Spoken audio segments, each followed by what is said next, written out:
Ladies and gentlemen, honored guests, the mission of the Florida Agricultural Hall of Fame has always been to preserve the history of the men and women who have shaped a mighty industry with their vision, courage, and hard work. By telling their stories, we hope to show Floridians that agriculture not only feeds us all, but plays a crucial role in the health of our economy and in the preservation of the natural beauty of our state. We believe that these tales of the challenges met and the obstacles overcome by our pioneers and innovators will inspire our younger generations to make their own contributions to the continuing success of Florida agriculture. And now, we are proud to present this year's inductees into the Florida Agricultural Hall of Fame.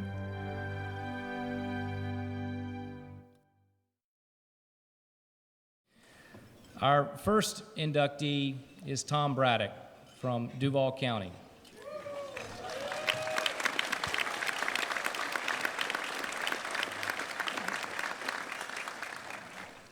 Mr. Braddock not only dedicated his life and his career to production agriculture and livestock extension, but also to young people. He began as a 4-H agent, ended up being the extension director, and has continued to give back to the IFAS mission, supporting 4-H, youth development, research, practical solutions to the problems that farmers and ranchers all throughout our state face. We're thrilled to have his contingent here from Northeast Florida to celebrate this evening with us. And if we would please dim the lights, we will all sit back and enjoy a celebration of the story of Mr. Braddock. Roll the tape, please.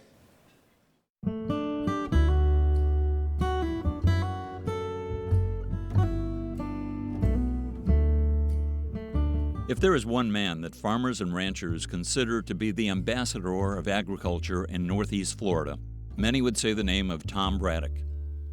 During his career of almost 40 years serving as county agent and then director of the University of Florida IFAS Extension Duval County office, Tom worked earnestly to foster an awareness of the value and benefits of agriculture. Tom Braddock was born on the 4th of January, 1931, on the ranch and pine plantation he works today. In those days, there was nothing between here and Jacksonville to speak of, so I had to make my own fun. And pretty soon, my daddy gave me some chores to do. For some reason, I took a liking to driving the cows, penning them, and working with my daddy in the sawmill a little when I got big enough. But when it came time for school, I wanted to study agriculture, animal science, beef cattle. After graduating from Andrew Jackson High School in 1949, Tom's interest in cattle and animal science took him to Gainesville and the University of Florida. There he was a member of Block and Bridle and part of a championship livestock judging team, along with fellow inductee Alto Strawn. His childhood interest in singing led Tom to join the UF Men's Glee Club, and for 1 year he served as the club business manager and arranged for the Glee Club to perform in Havana, Cuba. Tom earned a Bachelor of Science degree in animal husbandry in 1956. In 1957, Tom began his 38-year career with UF IFAS Extension, Duval County, when he was hired as assistant county agent to work with 4-H clubs and local livestock and dairy producers. As part of his work with 4-H youth, he helped prepare members for shows and judging at county fairs, and even started a boys' glee club. In the early 1960s, Tom entered graduate school at the University of Florida and earned a master's degree in 1964. His master's thesis research paper investigated the effects of interval feeding on beef cattle, and his discoveries from that paper were adopted by cattlemen throughout the state to help reduce winter operational costs. Dr. Jim Hinches was my chairman, and a good one. He was hard on me, but that's what I needed. The results were that the cattle maintained their weights There was no drop off in weight because of every other day feeding. Some of them tend to eat lots at one time, and that gives them the ability to go longer stretches. In 1965, Tom chaired a committee to organize the Duval County Cattlemen's Association. He was association secretary for 10 years and president in 1999 and 2000. Tom has also been active with the Jacksonville Agricultural Fair for many years, starting as livestock superintendent and then chairman of the Fair Agriculture Department for 20 years, beginning in 1975. In 1968, after Jacksonville consolidated with Duval County, many rural areas felt underrepresented. In order to fill that void, Mayor Hans Tonsler appointed Tom to organize the Duval County Agricultural Council with representatives from all the commodities. Each November, the annual Farm City Week Luncheon is one of the public outreach activities sponsored by that council. TV 12, in cooperation with the Florida Cooperative Extension Service and the City of Jacksonville, brings you Hi Neighbor with your County Extension Agent, Tom Braddock. Good morning, friends, and welcome again to Hi Neighbor. From 1975 until 1991, one of Tom's most visible roles was as the host of a daily local television program called Hi Neighbor. The program featured guest interviews and demonstrations of agricultural, family, and natural resource issues. Tom had been recognized for his work as county agent with several awards, and in 1975, he was promoted to be county director for UF-IFAS Extension, Duval County, a position he held until his retirement in 1995. During his 20 years as director, he oversaw the building of the current Extension Office complex, which also includes a canning facility. He served as chairman of the Northeast Florida Water Advisory Committee from 1988 through 1995, and was chairman of the Duval County 4-H Endowment Fund Trustees from 1999 until 2006. Among other honors, Tom was inducted into the Florida 4-H Hall of Fame in 2006. I've known Tom. We've worked together on things for over 50 years, and he has done more than anybody I know to keep agriculture in front of the people. And being an urban county, a lot of people don't understand agriculture.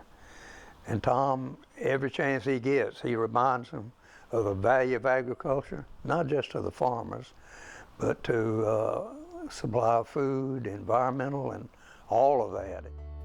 Since his retirement in 1995, when not serving on a local board, Tom works around his family farm with the assistance of his ranch foreman, Doug Webb, who has known him since his days in the 4-H Glee Club.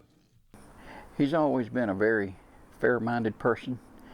He's told me that for something to be fair, it had to be suitable for both sides. And there's a lot of truth in that.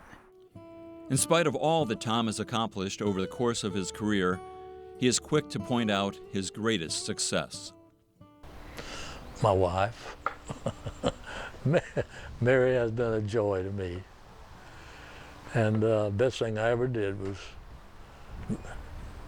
finding Mary and getting her to join me for life. Tom and Mary's family includes a son and a daughter, and 3 grandchildren, and Mary shares her thoughts about life with Tom. I would have to agree that I know all the years we've been married that agriculture's been our whole life of 44 years. And I think he's very deserving because of all the work he's done and the people he's helped. So it's obvious that Tom Braddock has inspired many people, including 4-H youth and the citizens that he served in Duval County, as well as others in Florida agriculture. People need to strive to do things step up above average. Nothing wrong with being average. We're all different. Some are going to be smarter than others, healthier than others. But whatever our station, do the best you can with what you have. Use your talents. Develop your talents. Develop your skills and your knowledge. And I think that goes on as long as you live. And that is certainly a philosophy that is worthy of the recognition we would like to bestow to Thomas H. Braddock by welcoming him into the Florida Agricultural Hall of Fame.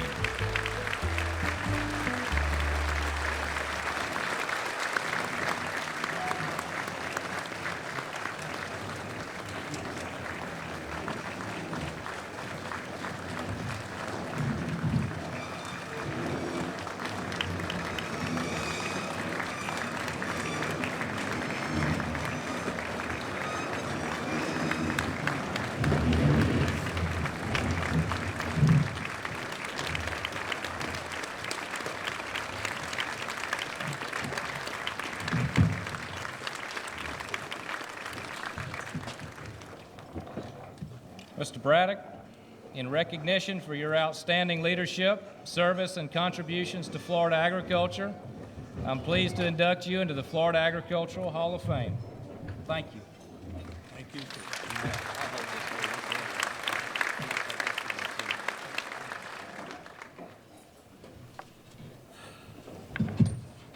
Thank you, Commissioner Putnam.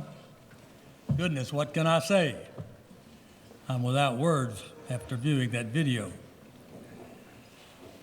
I can say this, ladies and gentlemen. I cannot tell you what an honor it is for me and my wife to be here tonight. It is a further honor to note that our families, our extended families, and our Jacksonville Fair family came down to share this special occasion with us. And let me simply say this to all of you. Thanks so much for coming down for this occasion. You can't know how much your presence means to me. I must thank Kimberly Wilness and Michael Moore for doing an outstanding piece of work in creating the film, the dialogue, and the narration we just saw and heard. Thanks too to my wife, Mary, Carl Loop, my friend of many years, and Doug Webb, who I worked with as a 4-H'er and who has worked with me on my farm for over 40 years. All helped produce the film. We had a very enjoyable day and enjoyed a picnic lunch in the midst of all of the activities. Next, I would like to make a few comments on fairs. Martha, our fair president, we have talked many times about how important fairs are to society. We have excellent fairs in Florida. This fair, our Florida State Fair, is an outstanding fair that offers a wide range of excellent entertainment for the family and many wholesome educational activities and exhibits for youth and adults alike. Fairs are institutions that showcase our communities and are enjoyed by hundreds of thousands of people every year. I have participated in our fair in Jacksonville for over 38 years. And Martha, we agree, this is a labor of love. I want to share a little story with you right quick. In our Jacksonville Fair, probably 30 years ago, I witnessed an incident that I just will enjoy all my life. We have an exhibit there that features a sow and pigs, baby chicks hatching, chicken yard, vegetable garden, and the things you'd find around a farmstead. I was on duty there one day at 5 o'clock at the start of the fair. Wasn't many there. This young couple sauntered through. They stopped in front of the exhibit of the sow and pigs. The pigs were nursing, the old sow was laying on her side grunting, and those young pigs were stacked up like cordwood, exercising that udder. I sauntered down there by them, and they stood there very intently watching that for maybe 3 or 4 minutes. And finally, the young lady said, "That settles it. I am not going to nurse the baby." Now, I'll never forget that story. And since I was born and raised in the pine tree, palmetto, and gallberry woods of Northeast Florida, you can understand why I enjoy such human interest stories so much. I still enjoy those woods, and I still love to see a beautiful forest, haymaking, cattle grazing pretty ryegrass in the winter, and wildlife flourishing. I love to be around Mother Nature. This is where I get some of my therapy. I was blessed with a good home, good parents, and a brother and 4 sisters I enjoyed as I aged. Our parents lived by strong traditional values and encouraged all of us to work hard, to be respectful, and do well. All 6 of us went to college. I hope those comments will help you to understand how I fit so well in a career with the Cooperative Extension Service. I was appointed Assistant County Agent in 1957 to work with youth and livestock producers in Duval County. In a career spanning over 38 years, I made many friendships professionally and socially. Prior to Extension, I especially cherished friendships made in the collegiate livestock judging program and other college friendships made in Extension with fellow county agricultural agents. In the midst of it all, Mary and I are blessed with a good immediate family. Our daughter, grandson, daughter-in-law, and nieces and nephews are here tonight. Additionally, here tonight are some very special friends socially who are good gators. We watch football and basketball games together and discuss politics and the State of the Union over good food. This leads me to ask, how do we measure wealth? Naturally, that question will get different answers from different people. In considering this question, do not overlook the value of friendships. Friendships have truly enriched my life. By this standard, I consider myself a wealthy man. Let me say this in closing. I have followed the Florida Agricultural Hall of Fame program since it was created. This recognition program is a compliment to those who offered it or created it. I know a lot of those who have been inducted and have appreciated this recognition of their life's work. I take great personal pride in joining this statewide group of agriculturalists. Thank you, and thank you.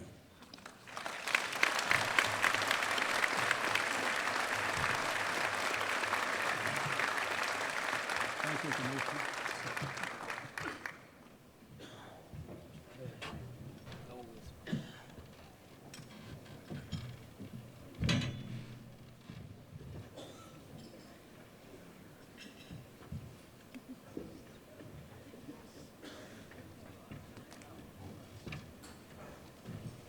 Almost dropped it. Been bad. Let's give another round of applause to Mr. Braddock.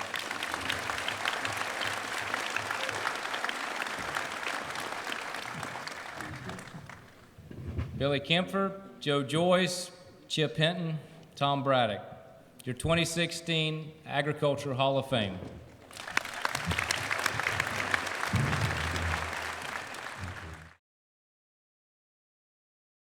Our next inductee is from our own backyard here in Hillsborough County. Dr. Chip Hinton has been an extraordinary leader for this community and for agriculture across the state.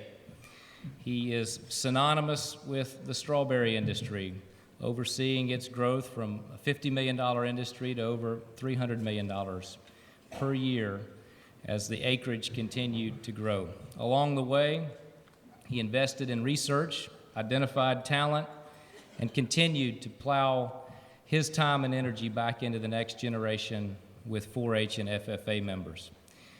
Most recently, he has bridged the gap of the supply chain of food in our state with Farmers Feeding Florida and a partnership with the Florida Food Banks, where they are able to collect the items of completely wholesome, healthy products that we grow here in our state and put them into the system to be shared with those less fortunate rather than see it end up in the landfill. It's an extraordinary partnership that has become a model for the nation.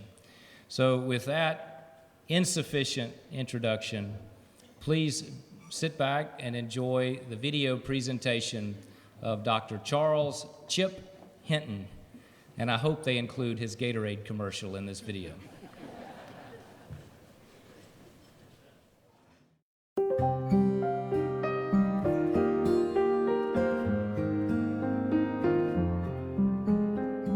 Chip Hinton is known for his intelligent and effective leadership. He has been a multi-county extension agent, a founding director of a major growers association, a member of important agricultural committees, and a consultant to several organizations. He has also fostered numerous young agricultural leaders, and throughout his career, Chip's guidance has provided great support for Florida agriculture. Although Charles Chip Hinton happened to have been born in Nashua, New Hampshire, he was raised in Pensacola by parents who were both Navy veterans. And Chip will tell you that he grew up not as a Florida cracker, but as a Florida sand crab, spending many days of his youth hunting and fishing. He was also quite athletic and attended the University of Florida on a football scholarship in 1965. As a Gator linebacker with a penchant for dehydration, Chip soon became the guinea pig for and the face of a newly developed athletic drink. The legend was born in 1965 in the storied swamp of Florida, and as befits a legend, it began with a searing question. Coach asked why we didn't go during the game. The players weren't adequately hydrated and their performance suffered. As the Gators marched through the season, they drank a carbohydrate electrolyte beverage created by University of Florida doctors. Naturally, we called our stuff Gatorade. It didn't work at first as far as taste. They worked on improving the taste. They improved on working the chemical combination that would be effective. And we started winning football games in the fourth quarter. Now, some of that may have been due to the fact that that was Steve Spurrier's Heisman year. But we thought it was Gatorade, and that's really all that mattered.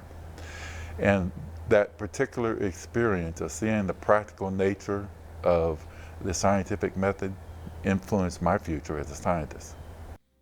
While at UF, Chip had planned to go on to vet school, but as a result of taking a chemistry class in 1966, his plans were about to change.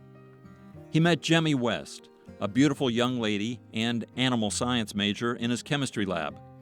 They were attracted to each other, and before long, they were married. Through Jemmy, Chip was introduced to Dr. Jack Fry, a charismatic poultry specialist in the Animal Sciences Department. Chip switched his major, and under Dr. Fry's tutelage, went on to obtain his Ph.D. in poultry science in 1972. Chip was then hired as an extension poultry specialist for Hillsborough, Pasco, and Hernando counties. Over the course of 10 years, he advised and supported the 350 egg growers and poultry farmers who at the time produced 1 out of every 40 eggs in the nation. It was during this time that Hillsborough County was required to develop a growth management plan. Chip worked to form the Hillsborough County Agricultural Economic Development Council, and he helped to gather data which showed that the true value of agriculture could be from high value and low acreage commodities. This Ag Impact Study became a model for numerous other counties to follow and led Chip to organize the Florida Strawberry Growers Association in 1982.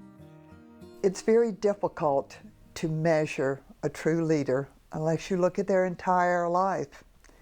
And Chip has been such an inspiration to so many people, not only within his leadership and his service and what he gave back to agriculture through his work with many commodities, particularly Florida strawberries. The most interesting and the most challenging thing I've ever done was to take a group of very independent strawberry growers that had had some problems in the past with getting organization, coming in as sort of an outsider and organizing a group to try to look at 30 years in the future and think what that might look like. Chip knew that research would be needed to develop the berries which could increase local production. With Dr. Joe Joyce's help, the UF Institute of Food and Agricultural Sciences royalty system was revamped to encourage funding for research of this type. This led to the development of strawberry lines grown in the area that are now sold throughout the world with a tremendous economic impact on the local economy. In the mid-1980s, about 5,000 acres of strawberries were grown per season in Hillsborough County, generating about $50 million in revenue. Today, that acreage has doubled to more than 10,000, with a value of more than $300 million. Chip Hinton was one of the best association executives I've ever seen. While he represented the strawberry industry at the time, Chip always had a big picture approach. He always kept all of Florida agriculture in mind as he looked for solutions. In the early 2000s, when word got out that the Gulf Coast Research and Education Center in Manatee County was going to be closed, Chip helped to coordinate